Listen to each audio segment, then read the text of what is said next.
ये ना क्वेश्चन आ जाता है actually. Express Coulomb's law in vector form. ठीक है। तो कूलम्स लॉ तो हमने ऊपर ही पढ़ा ही हुआ है। उसका expression F is equal to K Q one Q two by R square या one by four pi epsilon naught Q one Q two by R square. लेकिन इस एक्सप्रेशन में ना फोर्स के मैग्नीट्यूड की बात तो हो रही है बट फोर्स की डायरेक्शन की बात नहीं हो रही है। जो थर्ड पॉइंट था कूलम्स लॉ का वो यही था ना कि this force is always acting along the line joining the two charges, either attracting along the along the line joining or they to repel along the line joining। ठीक है। हमें उसको और बताना है। तो अब इसको कैसे बताएंगे? जैसे वेक्टर्स में होता है जो ओ ए वेक्टर है वो यहाँ पे आर वेक्टर है। O B vector sorry R one vector है। ओ बी वेक्टर जो है that is R two vector. R one vector और आर टू वेक्टर जो है ना वो क्या है? Position vectors. किसके पोजिशन वेक्टर्स है? R one is the position vector of Q1, R2 is the position vector of Q2। ठीक है। और R1 वेक्टर कैसे बनेगा? ए ओ सॉरी ओ ए ओ से ए जाने पे पोजीशन वेक्टर क्या होता है? पोजीशन वेक्टर बेसिकली ये बताता है आपको कि आप किसी पर्टिकुलर पोजीशन तक पहुंचने के लिए किस एक्सिस के अलोंग कितना चलते हैं। जैसे मान लो R1 की वैल्यू अगर मैं लिख दूं A I cap plus B J cap plus C K cap, ऐसे लिख दूं अगर। ठीक है। तो मतलब तुमने इस ए पोजीशन तक पहुंचने के लिए ना एक्स एक्सिस के अलोंग ए यूनिट चला, वाई एक्सिस के अलोंग बी यूनिट चला और जेड एक्सिस के अलोंग सी यूनिट चला। ठीक है। तो आप फिर उसके बाद फाइनली आप इस स्टार्टिंग पॉइंट को इस एंड पॉइंट से जब आप ज्वाइन कर दोगे तो आपको ये जो मिलेगा ये क्या मिलेगा? पोजीशन वेक्टर ही तो मिलेगा, यानी आर वन वेक्टर। ठीक है। अब सपोज करो कि मुझे यहाँ पे बात करनी है distance between the two vectors की, टू पोजिशंस की। दो पोजीशन के बीच का गैप कैसे निकालते हो आप? Final position minus initial position. So here I am basically interested in finding the value of A B vector और उसी को मैं क्या बोलता हूँ? R vector. समझे? यहाँ R vector can also be termed as displacement vector. Why? Displacement क्या था? The difference in two positions, direct distance. दो पोजीशंस के बीच के गैप को हम डिस्प्लेसमेंट वेक्टर ही तो कहते हैं। और यहाँ पे ए और बी दो पोजीशंस ही तो हैं। हर्षिका ध्यान से सुनना, ए इज अ पोजीशन, ओ ए उस पोजीशन तक पहुंचने वाला वेक्टर है। तो A is a position where as O A is the position vector. B is a position, so O B is the position vector of B या फिर Q2। तो अगर मुझे ए और बी के बीच का गैप देखना है तो मुझे या तो दो पोजीशंस के बीच का गैप देखना है या दो पोजीशन वेक्टर्स के बीच का डिफरेंस देखना है। इसीलिए मैंने आर वेक्टर यानी डिस्प्लेसमेंट वेक्टर, पोजीशन वेक्टर्स के बीच का जो डिफरेंस है उसको डिस्प्लेसमेंट वेक्टर बोलते हैं। उसको क्या बोला? A B vector. And it is equal to what? R2 vector minus R1 vector. Final position vector minus initial position. ये पॉइंट से दूसरे पॉइंट तक कितना चले? बात समझ में आई? तो जहां आपको आर वेक्टर दिखाई देगा ना वहां आप ये पुट कर सकते हो। ओके। अब लिखो जरा, ये डायग्राम बनाया हुआ आप लोगों ने, लिखो अकॉर्डिंग टू कूलम्स लॉ।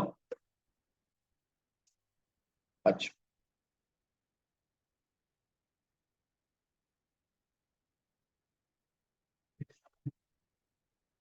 भाई तू क्लास है तो एक्स्ट्रा पेन मांग रही थी। मेरा पेन नहीं है, दे दे भाई उसको। तूने भी पिछली क्लास में पेन मांगा था मुझसे, घर ले गया तू? कह रहे वापस तो लाया हूं ना लेकिन।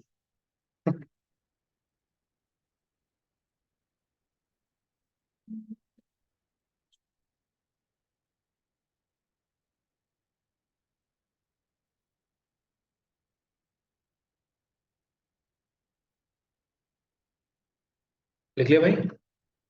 चलो लिखो अकॉर्डिंग टू कूलम्स लॉ। देखो ये भी लिख लिया अकॉर्डिंग टू कूलम्स लॉ। तो क्या बनेगा? F is equal to K Q1 Q2 by R square. ठीक है। अब अगर मैं फोर्स का वेक्टर निकालने की कोशिश करूं, मतलब मैग्नीट्यूड के साथ डायरेक्शन की भी बात करूं तो मुझे पहले तो मैग्नीट्यूड पर लिख देता हूँ। तो मुझे बताना पड़ेगा कि फोर्स की डायरेक्शन क्या है। फोर्स की जो डायरेक्शन होती है वो कहाँ से कहाँ, वो किस डायरेक्शन के अलोंग होती है, वो होती है इस आर वेक्टर के अलोंग। अगर कोई चीज एक्स एक्सिस के अलोंग है, कोई चीज अलोंग एक्स एक्सिस जा रही है, तो उसकी डायरेक्शन बताने के लिए मैं कौन सा यूनिट वेक्टर यूज करता हूँ? आई कैप। कोई वाई एक्सिस के अलोंग जा रही है तो उसको यूनिट वेक्टर बताने के लिए मैं जे कैप, और जेड के लिए के कैप यूज करता हूँ। इनके अलावा, इन तीनों एक्सेस के अलावा अगर कोई डायरेक्शन में है, मान लो कोई चीज पॉइंट ए से पॉइंट बी जा रही है, तो पॉइंट ए से पॉइंट बी की जो डायरेक्शन है it will be denoted by A B cap. Magnitude कितना कैप का? 1। ठीक है। और डायरेक्शन हमें क्या पता चल गई? ए से बी। बी ए कैप मतलब बी से ए मैग्नीट्यूड 1।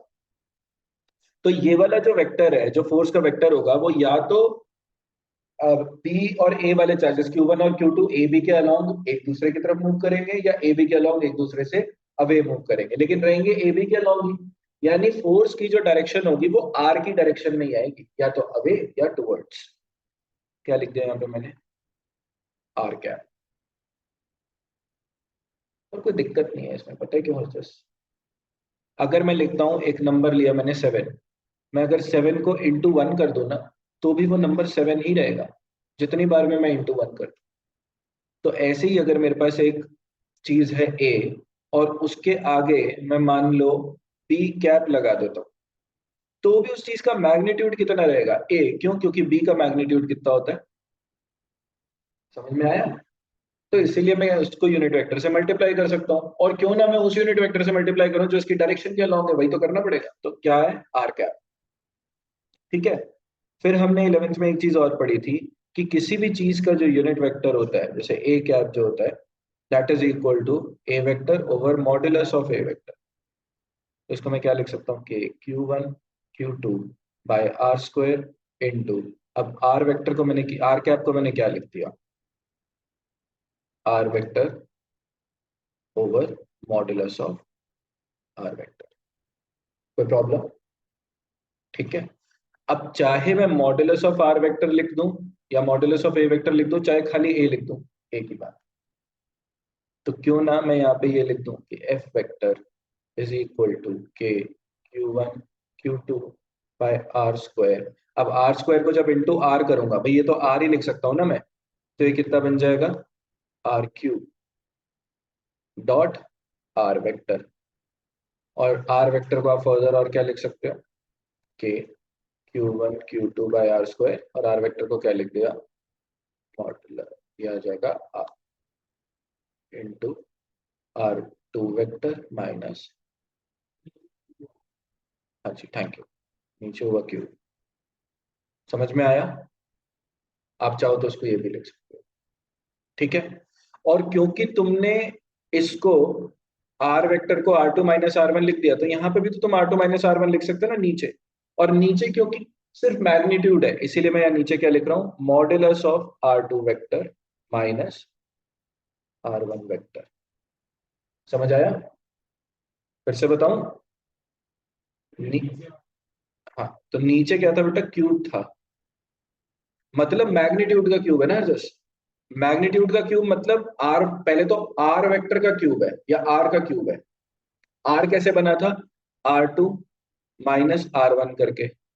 और क्योंकि नीचे आर का क्यूब था, मतलब उसके मैग्नीट्यूड का क्यूब था, इसीलिए मैं क्या कर रहा हूँ? पूरे R2 - R वेक्टर के मैग्नीट्यूड का क्यूब कर रहा हूँ। क्योंकि R2 - R1 वेक्टर एक्चुअली क्या था? आर वेक्टर ही तो था। ठीक है। तो मैं अगर आर क्यूब कर रहा हूँ, तो मतलब मैं R2 - R1 का के मैग्नीट्यूड का क्यूब कर रहा हूँ। आर का मैग्नीट्यूड मतलब इस पूरे का मैग्नीट्यूड, इसलिए मैंने यहाँ पे लिख दिया। So this my dear is the Coulomb's law in vector form. हाँ जी। हाँ जी।